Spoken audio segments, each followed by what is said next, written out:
تازه‌ترین تولد تاجیکستان و جهان را در برنامه اخباری آزادی پیشنهاد شما میکنیم. سلام دوستان عزیز، امروز 7 انور است و نخست از سرخط مفزها میگوییم. آیا روسیه برای روس‌ها و مسکو برای مسکوی‌ها است؟ چرا مقامات روسیه حمله‌های لفظی نژاد پرستانه و ملت‌گرایان روس را نادیده میگیرند؟ نزدیکان افراد متهم با کشتار در کان بادام میگویند پسر آنها قاتل نیست. بهزاد مجبور کردن بسیار زدیان که یا مردر به کلی میگیری یا میکشیمد. و بعد توقف بیش از 30 ساله شرکت هوایی تاجیک ایر پروازها بین دوشنبه و کولاب را برقرار میکند. یک شهروند تاجیکستان را در روسیه 7 سال زندانی کردند. دادگاه شهر نوسیبیرسک روز 16 انور دلیرجان اوچیلوف را به بوشی و بدنام کردن ارتش روسیه گناهکار دانست. قبلا گفته شده بود که دلیرجان اوچیلوف درباره جنگ روسیه در اوکراین معلوماتی دروغ داده عملکرد ولادیمیر پوتین را در این زمینه تنقید کرده است. ناتالیا ورانцова وکیل مدافع اوچیلوف به سوتا ویژن گفته شخصی زیر حمایت او اتهام را نپذیرفت. دلیرجان اوچیلوف در سال 2012 به روسیه رفته ماه فوریه 2024 برای دریافت شهروندی این کشور عریضه داده است. او را ماه اپریل همان سال دستگیر کردند. نژاد پرستی و بدبینی خارجیان به ویژه حمله و تحقیر مهاجران از آسیای مرکزی در روسیه معاصر به حادثه معمولی مبدل شده است. اما بعضا شهروندان روسیه که نمودی ظاهریشان به روس‌ها مانند نیست نیز مورد تعوین و اذیت قرار میگیرند. نورز از قلمقستان رمان شوکجیف جوانترین شاهمادبازی شد که در سن 9 سالگی عنوان گراسمیستر بین‌المللی را کسب کرده است. وقتی نشریه نووستی مسکوی درباره او گزارش داد، در کامنت ها او را به اصطلاح چورک، چینویی و اجنبی نامیده سخنانی بدی را دریغ نداشتند. سال گذشته باشد ملت‌گراهای روس در متروی مسکو به یک دختر از جمهوری کردستان حمله لفظی نموده با اشاره های ناتسیستی داد می‌زدند که روسیه برای روس‌ها است و مسکو برای مسکوی‌ها. آنها به این دختر مشورت دادند که از روسیه دفع شود. در همین حال در شبکه‌های اجتماعی و رسانه‌های روسیه در نسبت یک خانواده تاجیکان از شهر میتیشی نزدیکی مسکو حمله گسترده لفظی برآمده شده است. سببش تقدیم خانه به این عائله سرفرزند از طرف حکومت محلی می باشد. این عائله 14 سال این جانب در روسیه استقامت داشته همشان شهروندی روسیه را دارند. ولی ملت‌گراها در شبکه‌های اجتماعی و وکیل دومای دولتی سرگئی میرونوف از منبر پارلمانت روسیه طلب کردند که این عائله صاحب 7 فرزند از روسیه بیرون کرده شود. گزارش در این باره به زودی در وبسایت و آزادی ویدیو یوتیوب نشر می‌گردد. پیوندان دو گمانبر به قتل در کان بادام ادعا دارند که مقامات انتظامی نزدیکان آنها را عذاب و شکنجه کردند تا گناه ناکرده را به گردن بگیرند. بهزاد جان خالزاده و مصلح‌الدین فخرالدینов ساکنان ناحیه مشچاه را ماه اکتبر سال گذشته با گمان به قتل رسانیدن ساکن دیگری همین ناحیه امرالله بویمیرزویف بازداشت نمودند. بعد آغاز محاکمه در ماه دکبر هر دو به نزدیکانشان گفتند که تحت شکنجه به گناه ناکرده اقرار شدند. فیض‌الله و ملاحت خالوها والدان گمانبر شده بهزاد جان خالزاده 3 ماه است که برای اثبات بیگناهی پسرشان تلاش دارند. آنها به مقامات از جمله به پرزیدنت کشور مراجعت کردند. حادثه شب 22 و 23 اکتبر سال 2024 در جماعت پتر کان بادام رخ داده است. هر سه بهزاد جان خالزاده، مصلح‌الدین فخرالدینov و امرالله بویمیرزویف در کارخانه پخته کان بادام کار میکردند. بهزاد مجبور کردن بسیار زدیان که یا مردر به کلی میگیری یا میکشیمد. و گفته ای برادرم میشد ای بری من نیک کرد ما در یه جا کلون شدیم من چه برادری خودم میکشم به کلی خودم میکنم. گفته بسیارش میزنه زورش میبیاد مجبور میشد به هیچ میشد. از درد زورش مجبور به کلی میگیرن ظلمش میکنن در همین کاغذا که امضا کن. از ترسش بیچاره دستاشو بریده همین میشه گرفته دستاشو بریده خودکشی کرده است. عذاب خودش از بسیار زده خودش میکشم گفته با اویزم گفته از نتویست است به حضور شده غلطیده اهوش رفته بعد گرفته برای نعمت سی بریدم بانی سج بریدم بیمار خونه. مولا سعید فخرالدینوف پدر مصلح الدین فخرالدینوف میگوید پسرش این کار را نکرده است.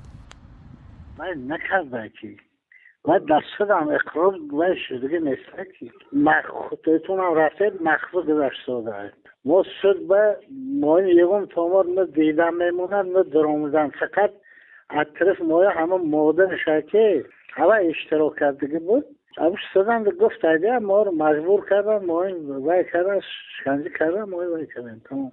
برعکس این گفته ها ریاست کارهای داخلی سوخت در گزارش گفته بود که بهزاد جان و مصلح الدین بنابر خصومت شخصی به امرالله بایمیرزایف و برای پول این کار را کردند. ویدیوی اقرار را هم نشر کردند که معلوم نیست تحت چی شرایطی ثبت شده است. دادگاه تا زمان تحقیق ادعاها درباره شکنجه متهمان به جنایت محاکمه را باز داشته است. محاکمه گمانبران اول ماه دکبر سال 2024 در خوجند شروع شده بود. آنها را به کشتار، راهزنی و آزار جنسی متهم می کنند. روزنامه‌نگاران و حامیان حقوق را به محاکمه راه ندادند. پیوندان بازداشت شدگان حدس می‌زنند که گناهکاران دیگر افراد هستند. بعد کشتارهای پی در پی در سال گذشته، کانیبادام سر زبانی مردم شد. تنها در ماه دکبر در اینجا 10 کس از جمله 4 نابالغ از 3 عائله کشته شدند.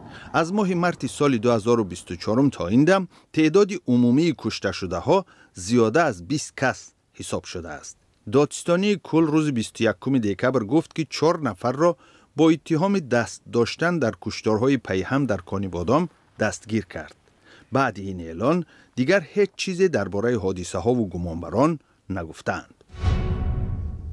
رو می‌ریم به موضوعهای دیگر. سازمان بین‌المللی دیدبان حقوق بشر در گزارش سالانه‌اش که روز 16 ژانویه نشر شد، سرکوب دیگراندیشان، بازداشت خبرنگاران و شخصیت‌های شناخته، کوشش مقامات تاجیکستان برای استرداد نمایندگان مخالفان را از خارجه چون نمونه بدتر شدن وضع حقوق انسان در سال 2024 مثال آورده است.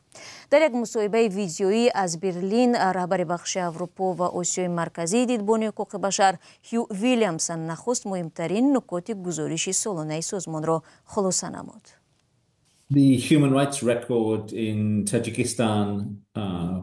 وضع حقوق بشر در تاجیکستان در سال 2024 بدتر شد. Human Rights Watch سالهای دراز وضعیت را در تاجیکستان مشاهده می کند. وضع حقوق انسان در این کشور واقعا هم سنگین است. تابستان سال 2024 سیاستمداران عمل کننده و پیشین با اتهام‌های تصدیق نشده بازداشت و حبس شدند. بنا به گزارش سالانه ما دست کم 8 ژورنالیست همانا در زندان هستند. سرکوب سازمان‌های اجتماعی هم دوام دارد. سال 2023 شمار خیلی زیادی سازمان‌های غیر دولتی بسته شدند و این روند در سال 2024 ادامه کرد. این وضعیت در پس منظر بدتر شدن وضع در دوام 10 سال گذشته مشاهده می شود. اگر حادثه های 10 سال پیش را به یاد آوریم می بینیم که بسیاری از رهبران حزب نهضت اسلامی تاجیکستان 10 سال است که در زندان می مانند. دیگر رهبران سازمان های سیاسی به مثل گروه 24 همانا در پشت پنجره هستند. اینها مهمترین نکات گزارش ما است.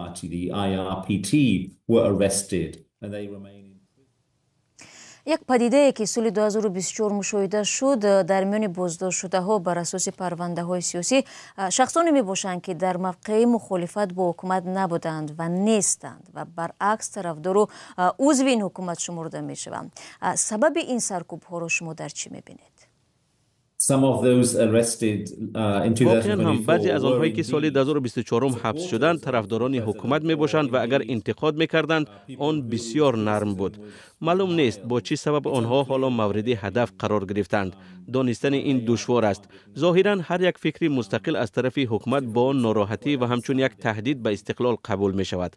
همه گونه شرح مستقل یا بیان مستقلانه همه گونه دورنما چون تهدید پذیرفته می شود. از این رو مقامات تلاش می کنند نفرانی را که موقع روشنی مستقل دارند، اکادمیکا، سیاستمداران، حقوق شناسان یا هر کسی دیگر را دستگیر کرده صدایشان را خاموش کنند. این چیز حکومت را در تاجیکستان بیشتر خودکامه می کند. چند روز بعد دونالد ترامپ در مقام پرزیدنت آمریکا سوگند یاد میکند و پرزیدنت روسیه ولادیمیر پوتین هم جنگ را در اوکراین ادامه میدهد.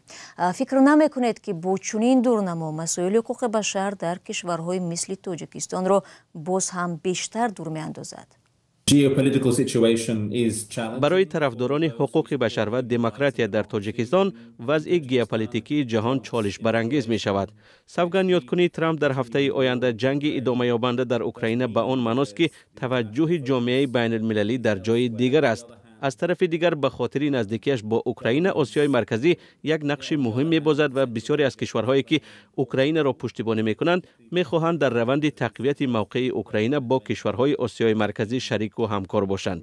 در این راستا مهم است که کشورهای خواهان همکاری با آسیای مرکزی با شمول تاجیکستان مسائل حقوق بشر و حاکمیت قانون را مطرح کنند. این چیزی است که ما از آنها، از اتحاد اروپا، آمریکا، از آلمان طلب می‌کنیم که هنگام مطرح کردن مسائل امنیت و ژئوپلیتیک مشکلات حقوق بشر را در منطقه در محور قرار دهند. آنها باید این کار را در سال 2025 هم دوام دهند، حتی با نظرداشت وضع دشوار سیاسی که در پیش است، آمدن ترامپ و مسائل حقوق بشر و موقع همان قوی پوتین در روسیه. مطرح کردن مسائل حقوق انسان در تاجیکستان یک مسئله چالش برانگیز است، ولی آن باید همانا در اولویت جامعه بین المللی قرار داشته باشد. تشکر. هیو ویلیامسون رهبر بخش اروپا و آسیای مرکزی سازمان دیدبان حقوق بشر بود که به سوالهای رادیو آزادی پاسخ داد. سلام، اگر خط و خبر می‌خواهید ما داریم. نوید بامدادی، سرخط خبرها، اخبار تاجیکستان و جهان، گزارش‌ها و تحلیل‌ها. چی می‌گذرد و چرا؟ دانستن فهمیدن است. ضمیمه یا اپ ما را بگیرید. بعد تنفس چند ساله هواپیمای تاجیک ایر در اولین پروازش مسافران را از دوشنبه به کلاب رساند. اخیراً این شرکت از آغاز پروازهای منتظمش در خط سیر مذکور اطلاع داده بود. بعضی از ساکنان دفعتاً در شرح این خبر از گرانی نرخ شکایت نمودند. برخی هم با استقبال از این اقدام به بی‌خطری آن تاکید کردند. محمود جان رحمتزاده میگوید در فرودگاه بین‌المللی کلاب هواپیما را مقامات شهر با شکوه پیشواز گرفتند. خلبان برای پرواز به سمت شهر کلوب هواپیمای ان-28 را آماده دارد. از دوشنبه تا کلوب باید 16 مسافر را برده به مکانش رساند. این خط سیر هوایی را چند روز قبل شرکت تاجیک ایر اعلان کرد. در خبرنامه تاجیک ایر گفته می شود که نخستین پرواز به سمت کلوب روز 15 ینور صورت می گیرد. در فرودگاه کلوب حالا نخستین مسافران از هواپیما پایین می شوند. این خط سیری که نوی شده است، ما باوری داریم که اولین نبوده خط سیرهای دیگری انمی بین شهر و ناحیه منطقه کلوب و عموما جمهوری شده می شود که این در تطبیق عملی سیاست اقتصادی و اجتماعی دولت سهمی بی‌نظیر خود را می‌گذارد. طریق هواپیما از دوشنبه تا کلوب نیم ساعت راه است. اکنون با این هواپیما شرکت تاجیک ایر در یک هفته 3 مرتبه باید به کلاب آید. شرکت نرخ چیپتر را 300 سومانی گذاشته است. اما برخی ساکنان در شبکه‌های اجتماعی نوشتند این نرخ گران است. ولی خواهشمندان برای سفر طریق هواپیما کم نبودند. برخی حتی می‌خواستند خط سیر هوایی به دیگر شهر و نواحی نیز باز شود. امبولانس‌هایی که از سال 1991 مختم شده بود و همین را اثر برقرار کرد. آخران پرواز طریق هواپیما از دوشنبه تا کلوب سال 1991 انجام شده است. بعد توقف 30 ساله بار اول است که خط سیر هوایی از دوشنبه به کلوب باز می شود. در فرودگاه بین المللی کلوب مقامات هواپیما را با کرنه و سرنه پیشواز گرفتند.